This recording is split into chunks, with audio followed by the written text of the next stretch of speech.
আজকালকার পোলাপান তোরা মাছ খাবি নে, দাঁড়া মাছ তোকে কী করে খাওয়াতে হয় আমার ভালো করে জানা আছে। হ্যালো সবাইকে, নতুন আর একটা রেসিপি ভিডিও নিয়ে চলে আসলাম। মানে ওই পোলাপানকে কথা করছিলাম, কাঁটা বাসার ভয়ে মাছ খাবে না। আমার ঘরে দুইজন আছে, মাছ খায় না, তারা ডিম খায়, মাংস খায়। আরে মাছ না খালি কি হয়, ছোটোবেলায় মাছ খাইয়ে খাইয়ে আমরা বড় হয়েছি। তোকে মতো কি আমরা এত দুর্বল? প্রতিদিন কি আমাকে জ্বর হয়, এ রোগ হয়, সে রোগ হয়? আসলে তো তোরা খাইস না কোনো কিছু, এই জন্যই তো তোরা এত রকমের সমস্যায় ভুগিস। আজকে তোকে এমনভাবে মাছ খাওয়াবো, তোরা তো টেরই পাবি না যে মাছ খাচ্ছিস না কি খাচ্ছিস। তা প্রথমে তো দেখলে আমি লেবু দিয়ে মাছ কয়খানে সিদ্ধ করে নিলাম। সিদ্ধ করে তারপর কাটা বাইসে ওর মধ্যে একটা আলু আর এই যে মুসুরির ডাল ভিজায় রাখিলাম, দিয়ে ভালো করে মাখায় নিচ্ছি। আর এবার একটু মশলা দেবো সামান্য পরিমাণে, আদা রসুন বাটা, একটু জিরা বাটা, একটু শুকনো মরিচ বাটা, হলুদ লবণ দিয়ে আবার ভালো করে মাখাবো। মানে আজকে মাছটারে এমনভাবে বানায় তোকে খাওয়াবো, তোরা বারবার কবি কি যে ওইটা বানাও ওইটা বানাও। তারপরে তো দেখলে একটুখানি কর্নফ্লাওয়ার দিছি, অল্প একটু দিবা, বেশি যদি দাও তাহলে কিন্তু খাতি ভালো লাগবে না। একটু কোটিং ভালো হবে তার জন্য একটু কর্নফ্লাওয়ার দেওয়া। আর এই যে শেষে একটু সরিষার তেল দিচ্ছি, যাতে ওই যে ফিশ বল বানাবো ওই বল আমার হাতে লাগিয়ে না যায়, এই জন্যই। এই যে তারপরে এইভাবে সব কয়টা বানাই নেব। আর এই যে যা বানাচ্ছি, এ বানানোর পরে যখন তেলের মধ্যে ভাজবো, ওই তো তোরা খাইয়ে ফেলবি। আর জিজ্ঞেস করবি কী খাচ্ছি মা, কী খাচ্ছি। আরে তোকে পেটে আমি জন্ম নিছি না আমার পেটে তোরা জন্ম নিছিস? এমনভাবে সব কিছু তোকে বানায় বানায় খাওয়াবো, তোরা তো টেরই পাবি না। তারপরে এই দেখো মশলাটা রেডি করে নিচ্ছি। একটু জল নিয়ে বাটির মধ্যে, তার মধ্যে ওই যে 2 টেবিল চামচ পেঁয়াজ বাটা, 2 চা চামচের মতো শুকনো মরিচ বাটা, 1 চামচ আদা বাটা, 1 চামচ রসুন বাটা, 2 চামচ ধনিয়া বাটা আর 1 চামচ জিরা বাটা দিছি। তারপর ওই যে পরিমাণ মতো হলুদের গুঁড়া আর লবণ দিছি। এবার ভালো করে মশলাটা রেডি করে রেখে দিচ্ছি।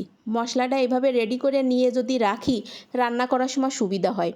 আর ওই যে যদি একটা একটা করে দিতে যাই আমি আবার সব ভুলে যাই, এই জন্যই আগের থেকে মশলাটা আমি রেডি করে রাখি সব সময়। তারপর এই দেখো তেলের মধ্যে বলগুলো ছেড়ে দিলাম। ওরে ভাই রে ভাই, কী আর কব, ওই তেলের মধ্যে যখন ছেড়ে দিছি ঘিরান শুনেই দুজন দৌড়াই চলে আইছে, কি ভাজ দিছো মা, কি ভাজ দিছো দাও। আরে দাঁড়া, আগে ভাইজে নি ভালো করে। তই কি কব ভাই, এই বল যখন ভাজিছি তখনই কিন্তু 4-5টা কাড়িয়ে কাড়িয়ে খাইয়ে ফেলাই দিছে। তারপর তো আমি এগুলো লুকাই পারি না, সব যদি খাইয়ে ফেলাস আমি রান্নাটা করব কি দিয়ে।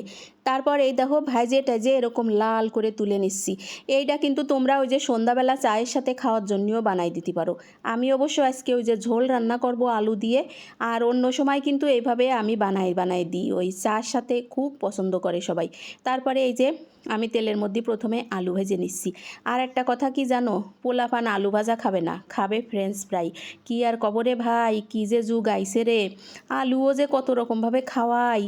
দেখলেই তো অল্প একটু হলুদ আর লবণ দিয়ে তেলের মধ্যে ওই আলু ভাজে তুলে রাখিছি। এবার আর একটা কড়াইতে তেল গরম করে তার মধ্যে এই যে শুকনো মরিচ, তেজপাতা আর জিরা দিয়ে দিছি।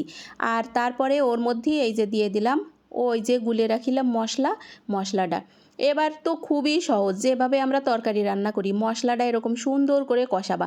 কষাতি যখন একেবারে উপরেতে তেল ছাড়িয়ে আসবে, তখন এর মধ্যে দিয়ে দিবা ওই যে ভাজা আলু।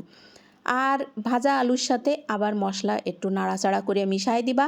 তারপরে হচ্ছে গিয়ে এর মধ্যে দিয়ে দিবা ঝোলের জন্য জল, মানে যতটুকু ঝোল খাবা সেই আন্দাজ করে জল দিবা। তো একটু বেশি জল দিলেই ভালো হয়, কারণ ওই যে ফিশ বল বানাইছি ওগুলো আবার কিন্তু মেলা জল টানে, তার জন্য একটু জলের পরিমাণ বেশি করেই দিবা। এই তো ফুটে ওঠার পরে এর মধ্যে দিয়ে দিলাম ফিশ বল। আর কোনো কাজ নেই, কয়টা কাঁচামরিচ চিড়ে দেবো আর নামানোর আগে একটুখানি গরম মশলা দিয়ে দেবো। এই যে যেসব পোলাপান মাছ খাতি চায় না, তাকে এইভাবে মাছ রান্না করে খাওয়াবা। আরে ভাই রে ভাই, ওরা তো ছোট মানুষ, বোঝে না। মাছ না খাইয়ে যদি বড় হয়, ওকে ভবিষ্যৎ কি হবে, ওরা তো শক্ত হবে না। তো তার জন্যে কিন্তু আমি এরকম নানান রকম পন্থা অবলম্বন করি, তোমরাও কিন্তু করতে পারো।